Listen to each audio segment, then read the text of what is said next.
राजसमंद की हमारी लोकप्रिय सांसद दिया जी को, जिन्होंने आज इस भारतीय जनता पार्टी कार्यालय में दो उन वीर युवकों को, प्रहलाद सिंह और शक्ति सिंह, जिन्होंने कन्हैयालाल, जिसने पहले सरकार से सुरक्षा मांगी थी और सुरक्षा के अभाव में आतंकवादियों ने ऐलानिया उसका सर कलम किया, उन हत्यारों को पकड़वाने में प्रमुख भूमिका निभाई। ये दोनों युवक हमारे सांसद महोदय से पिछले दिनों में 3-4 बार मिले। इनकी सबसे बड़ी पीड़ा यह थी कि जब इनको ये मालूम पड़ा कि कन्हैयालाल का सर कलम करके दो खूंखार आतंकवादी मोटर बाइक से भाग रहे हैं, ये 25 किलोमीटर तक इन्होंने उनका पीछा किया, आतंकवादियों का। पुलिस से संपर्क किया, अपनी लोकेशन भेजी और इनकी लोकेशन के आधार पर पुलिस ने उन आतंकवादियों को गिरफ्तार किया। ये दोनों सूरत में नौकरी करते हैं। आतंकवादियों की गिरफ्तारी के बाद इनके मालिक ने इनको कहा कि आप यहाँ हमारे यहाँ आओगे, आपका नाम अखबारों में छप गया और यहाँ आपकी सुरक्षा को लेकर सवाल खड़े होंगे, इसलिए अब आपको हम नौकरी पर नहीं रखेंगे। ये इनको उस समय जिला कलेक्टर ने प्रशस्ति पत्र दिया, 15 अगस्त को सम्मानित किया और जिला अधीक्षक ने प्रशंसा की कि इनको हथियार दिया था। घटना के 4 दिन बाद में ये एक माननीय विधायक, भीम के विधायक के साथ और आरटीडीसी के चेयरमैन के साथ ये मुख्यमंत्री जी ने इनको तलब किया, उनसे मिले, इनकी पीठ ठोकी और इनको कहा कि आपको सुरक्षा भी देंगे, नौकरी भी देंगे और आपको लाइसेंस का हथियार मिले इसकी व्यवस्था भी करेंगे।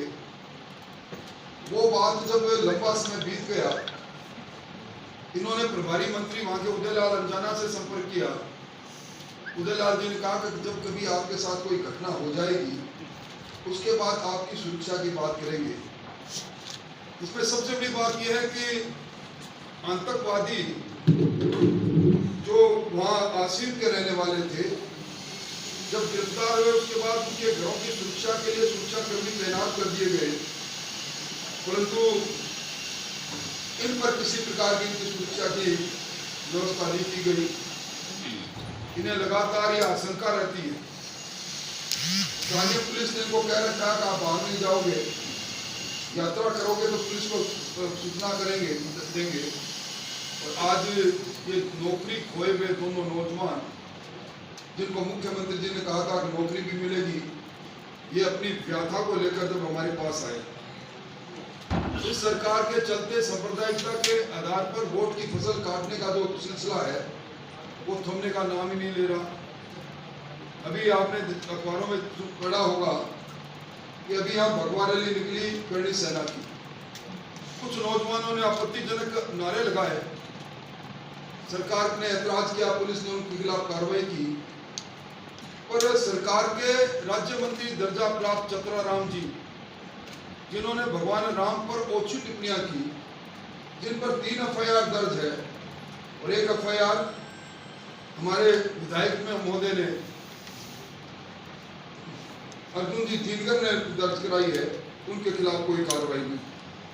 आज जयपुर बम ब्लास्ट में जिस प्रकार की लचर कार्रवाई से आरोपी छूटे हैं और हमारे एसएलपी करने के बाद सरकार को होश आया और सरकार एसएलपी में गई है और उच्च न्यायालय ने जिन इन्वेस्टिगेशन और प्रोसिक्यूशन अफसरों के खिलाफ कार्रवाई करने की बात की, उन पर भी कार्रवाई नहीं हो रही। एक के बाद एक सांप्रदायिकता के आग में राजस्थान झुलस रहा है।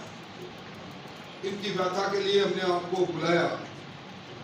तो ऐसे इस समय में जब मैं आपसे बात कर रहा हूँ, ये भी आपसे रूबरू होंगे, परंतु मैं दो चार विषय और आपके सामने रखना चाहूंगा। सरकार ने महंगाई राहत कैंप का ऐलान कर रखा है। महंगाई राहत कैंप 90 दिन तक चलेंगे, चल रहे हैं और इसी महंगाई राहत कैंप में सरकार ने जो हमारे NFS से परिवार है 1 करोड़ से ज़्यादा, उनको अन्नपूर्णा फूड पैकेट बांटने का फैसला किया है। सरकार ने बजट में घोषणा की 2023-24 के बजट पैरा 5 में और 3 करोड़ का प्रावधान रखा, जिसे बढ़ाकर अब 7,000 करोड़ कर दिए। राजस्थान की विधानसभा बजट हेड तय करती है, बजट का पालन होता है। ये बजट जो खाद्य आपूर्ति विभाग के बजट हेड में जो पैसा स्वीकृत हुआ, सरकार ने उसे ट्रांसफर करके सहकारी विभाग और सहकारी विभाग में भी उस कॉन्फ्रेंट को दे दिया, जिसके बारे में विधानसभा में मैंने खुद ने मामला उठाया था। उन्होंने मिड डे मील में 200 करोड़ के टेंडर की आड़ में 1668 करोड़ का कार्यादेश दे दिया था। उसी कॉन्फ्रेंट को सिंगल RTPP एक्ट की धज्जियां उड़ाते हुए बिना निविदा के संस्थागत भ्रष्टाचार के माध्यम से अपने चहेती कंपनी को ठेका देने के लिहाज से सरकार ने काम किया। विभाग के मंत्री प्रताप सिंह जी खाचरियावास ने कहा कि मेरे विभाग को बंद कर दो, और बिना विधानसभा की अनुमति के वित्त विभाग ये कर रहा है, किसको उपकृत करना चाहता है। उन्होंने वित्त विभाग पर आरोप लगाया।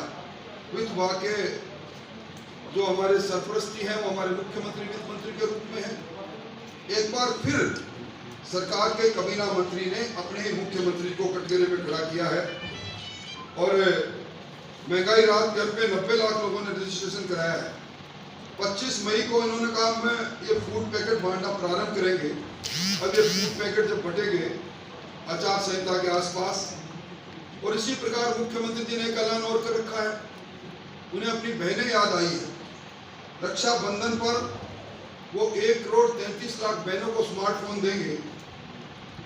ये अगर इसकी बजटीय घोषणा थी 2022-23 में, अगर उस घोषणा को 16 महीने बाद इन्होंने अगस्त की तारीख तय की है, और इस स्मार्टफोन की कीमत अगर मैं 15,000 रुपये मानूं तो 19,950 करोड़ के स्मार्टफोन मुख्यमंत्री जी बांटने की तैयारी कर रहे हैं। और इन्हीं मुख्यमंत्री जी ने जब भामाशाह स्वास्थ्य बीमा योजना आई थी, 108 करोड़ की लागत से भामाशाह के कार्ड बने थे। तत्कालीन मुख्यमंत्री वसुंधरा जी की फोटो उसमें लगाई। इन्होंने बहुत बड़ा ऐतराज किया कि सरकार के पैसों से महिमा मंडन क्यों हो रहा है। और आज ये जो स्मार्टफोन है, इसमें 2 दर्जन से अधिक मुस्कुराते हुए मुख्यमंत्री जी की फोटो। और ये एक सवाल ये है कि ये मोबाइल किन कंपनियों के माध्यम से कब इनका कार्यादेश दिया गया, कब टेंडर किया गया, कितनी कंपनियों ने भाग लिया। ये संस्थागत भ्रष्टाचार का दूसरा नमूना है। और एक और सरकार आर्थिक आपातकाल में आ गई। सरकार RBI की रिपोर्ट के अनुसार 2019 के अनुपातिक रूप से देखें तो 200 गुना ज्यादा सरकार ने 5,59,00,000 करोड़ रुपए का कर्जा ले रखा है।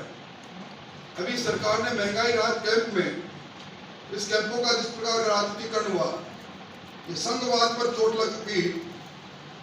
इन कैंपों में केंद्र सरकार और प्रधानमंत्री जी के कई जगह तो पोस्टर लगा दिए, मोदी भगाओ देश बचाओ, और मुख्यमंत्री जी री रजिस्ट्रेशन के नाम पर लोगों को इकट्ठा करके भाषण पिला रहे हैं। और अब इन्होंने जो लोग इस कैंपों में नहीं गए, 62,94,482 परिवार, इनका पूरा डेटा थर्ड पार्टी के साथ शेयर कर लिया। नीचे उन लोगों को दे दिया जो संविदा स्तर पर काम कर रहे हैं, कलेक्टर से SDM से तहसीलदार से नीचे। और ये साइबर क्राइम में राजस्थान 1 नंबर पर है। इस प्रकार डेटा को जारी करना ये निजी निजात पर एक तरह से हमला है। और अभी केंद्रीय मंत्री अश्विनी वैष्णव ने भी कहा कि किसी भी प्रकार से डेटा और टेलीफोन पर शेयर नहीं करना चाहिए। अगर सरकार वास्तव में महंगाई में राहत देनी चाहती है तो जो पेट्रोल और डीजल पर जो 6 बार इन्होंने वैट बढ़ाया, भारतीय जनता पार्टी में के समय में डीजल पर 18% और पेट्रोल पर 26% वैट था। आज कांग्रेस कांग्रेस के शासन में डीजल पर 19.30% और पेट्रोल पर 31% वैट है। मेरी मांग है कि सरकार ने वादा किया था जीएसटी के दायरे में जन घोषणा पत्र के माध्यम से, और सरकार इसको कम करे।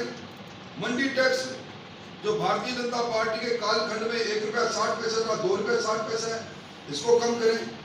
अब फ्यूल चार्ज के नाम पर अब जो 200 यूनिट तक की फ्यूल चार्ज में सरकार माफी का नाटक कर रही है। 4 साल तक इन्होंने औसतन 60 पैसे फ्यूल चार्ज लिया।